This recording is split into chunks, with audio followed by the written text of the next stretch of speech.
नमस्कार, आप सभी का बहुत बहुत स्वागत है दैनिक सवेरा पर और आपके साथ मैं हूं रोहित उत्तम। आप सभी को यही इंतजार था कि आखिर बजट में क्या कुछ है। आप सभी जानते हैं आज यूनियन बजट 2026 पेश कर दिया है। वित्त मंत्री निर्मला सीतारमण द्वारा 9वां बजट पेश किया गया है। उनका 9वां बजट है और आप सभी जानते हैं इस बजट पर देश की निगाहें टिकी हुई हैं।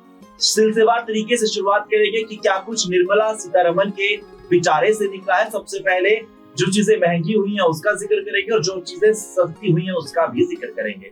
दरअसल आपको बता दें कि शराब की कीमतों में इजाफा किया गया है और कहीं ना कहीं लगातार एक बड़ा झटका भी हम कह सकते हैं और आयात और निर्यात की चीजों पर कहीं ना कहीं फोकस रखा गया है। जो भारत में ही चीजें बनेंगी उस पे कहीं ना कहीं एक मेन उनका मोटिव रहा है कि उन पे ज्यादा फोकस किया जाए। तो वहीं अब जो सामान सस्ता हुआ है पहले उसी का ही जिक्र करेंगे। कपड़े की बात हो, क्लोथ आइटम हो, लेदर्स का सामान हो या फिर सिंथेटिक फुटवेयर हो, चमड़े का उत्पाद हो।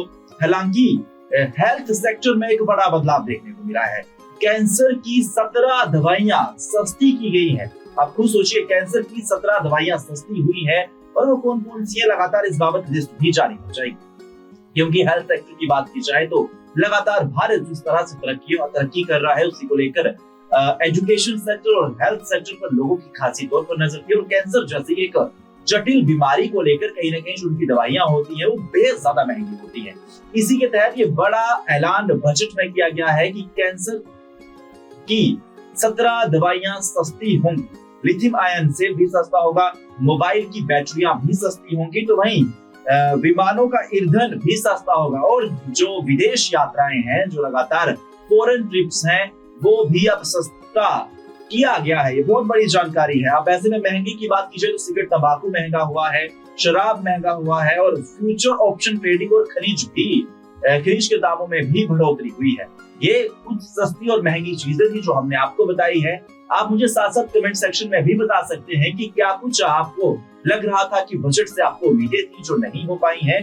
तो वहीं आपको एक और जिक्र कर दे कि जिस तरह से भारत को मेडिकल टूरिज्म बनाया जाएगा, 5 नए क्षेत्र मेडिकल टूरिज्म के राज्य में स्थापित होंगे। इसी के तहत 1 अप्रैल से नया इनकम टैक्स लागू किया जाएगा। ये बहुत बड़ी जानकारी है। 1 अप्रैल से नया इनकम टैक्स लागू किया जाएगा। नया इनकम टैक्स को लेकर हालांकि कोई बदलाव नहीं किया गया है, लेकिन 1 अप्रैल 2026 से इनकम टैक्स लागू हो जाएगा। अब ऐसे में 2026 के जो बजट निर्मला सीतारमण वित्त मंत्री ने पेश किया है, भारत को मेडिकल टूरिज्म हब बनाया जाएगा और ऐसे में लगातार भाजपा के तमाम दिग्गज नेताओं द्वारा अभी से ही वित्त मंत्री निर्मला सीतारमण का आभार जताया जा रहा है। तो विपक्ष लगातार यही कह रहा है कि हमें पता था कि कोई खासी हुई तो हमें बजट से नहीं थी और ऐसा ही इस बार भी बजट में देखने को मिला है।